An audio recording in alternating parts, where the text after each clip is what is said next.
All right, so the tilling we've been doing is now going to start paying off. Not financially yet, but we'll start to see some progress. Like our oak tree? We like our oak tree. It's actually the only major mature tree on the property. We got one walnut that's fairly mature, but not mature. All right, so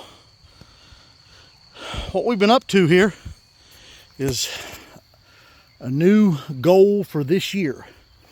So we grow a greenhouse variety of tomatoes that are in this tunnel. We're going to talk about that in a second. And we've got another tunnel that may end up with tomatoes in it. It's currently on the ground, so we took it down, moved it, and we haven't had time to put it back up. But we're going to be putting tomatoes, and we normally grow tomatoes outside. Did not last year, did not get them planted.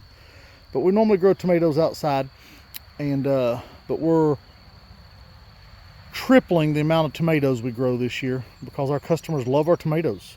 We grow in the ground, we grow organic, no chemicals. I don't know that I have ever in my life sprayed a tomato with anything. I can't remember doing it, other than maybe a fertilizer solution on the leaves to get them to grow out of a blight or something. But anyway, so we've been planting tomatoes up here in this plot, and this plot is not done yet, but I'm going to show you what we got so far. Where I'm standing will get plowed and tilled after this rain subsides. We've got a week of rain, torrential rain. But before the ground got completely saturated, I wanted to get out here and get these, at least this many, in the ground. So let's take a look. So we're growing between the fabric, and we'll come back and mulch between the tomato plants to control blight. But this is currently, we are at about 90 tomatoes in here. There'll be more coming in.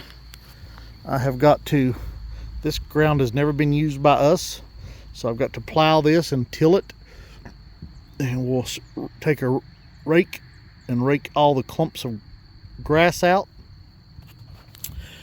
This will be right in front of our greenhouse number 5, so there'll be another probably 60 tomatoes that'll fit in here, and then I'm going to do some on this upper side,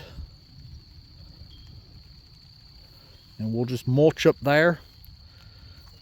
We got apple trees here that needs to be weed-eated and took care of. Apple tree here, and we got blackberries down here, thornless blackberries. So these last 4 are chestnut chocolate, amazing Wild Boar Farms variety. Then we got Black Beauty. We got a couple of Black Beauties on the end. And then these potato leaf looking varieties. This is Black Brandywine.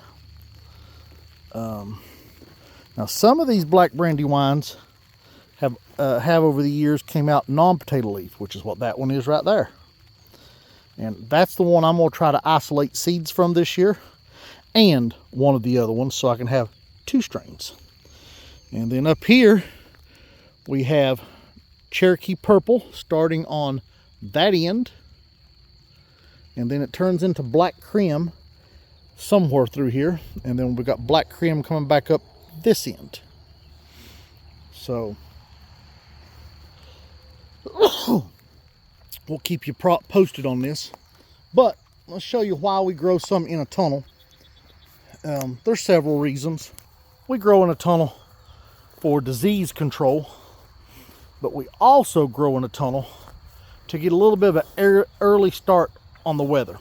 Now these would be much further along, and I won't show you, but I had a mishap. I planted this tunnel, and I got them all planted except for just a couple of rows left to do, and the rest of them were sitting in the tunnel. Bad side of that. And the weather forecast was wrong. I should have turned the heat on, trying to save some money. It was supposed to be like 45 degrees, and when I woke up the next morning it was 30 1 degrees. And down here is a little cooler than it is at the house. The house is a little bit higher on elevation back here behind us. And this sits close to a creek. So this will routinely run 3 to 7 degrees cooler. So we were definitely 30 degrees or below down here. I didn't bother checking. Came down and checked, and sure enough, it killed all the tomatoes but 2. So I had to reseed and replant, which has put us a month behind. But boy, they're taking off now. So we got some extras over here in the trays that there wasn't room for that we'll stick in the ground outside, or we'll stick them in the cucumber house. We haven't decided yet. These are outside tomatoes. That's our Afternoon Delight, and I think maybe Dark Galaxy. You'll see some lettuce back there. We squeeze stuff anywhere we can squeeze it. Now that won't stay much longer because the heat will start to get it, but you can see the empty spots we're already harvesting. So most of that will go next Saturday to market. Not all of it. There's a few heads that ain't quite up to size yet, so they'll stay. So over here we have our Tyron, which is a greenhouse paste tomato. And I don't remember all of these, so, but here we have another roll, and you can see these guys are growing and looking beautiful. So you can see this one looking good. This is one of the plants that survived, but as you can see, some of these other ones are starting to catch up to it. So, you know, that guy was probably tiny when we planted him. And these are a Mai Tai. This is Mai Tai starting there. That is not Mai Tai. Now over here is the guy that was in the ground planted. There's a whole row of these, and that one survived. This is Hot Streak. It's a greenhouse variety. Our customers love it, so that's why that one's so much taller than the rest of them. Now these are not as big as these because these got planted about a week and a half before these did, maybe even 2 weeks before these did. But you can see they're all coming along well. I got to finish getting the weeds out down here, tilling this, and putting fabric in. And we got some greenhouse bell peppers going in. It is starting to come down out here. I think I'm going to pull the side-by-side over into the other tunnel. Short video, just wanted to show you what we got going on. And we'll try to keep you updated. Be sure to like and subscribe. Share this video with friends if you want. We would love for you to. It really helps us. We're trying to just get a few more subscribers. Thank y'all. Take care.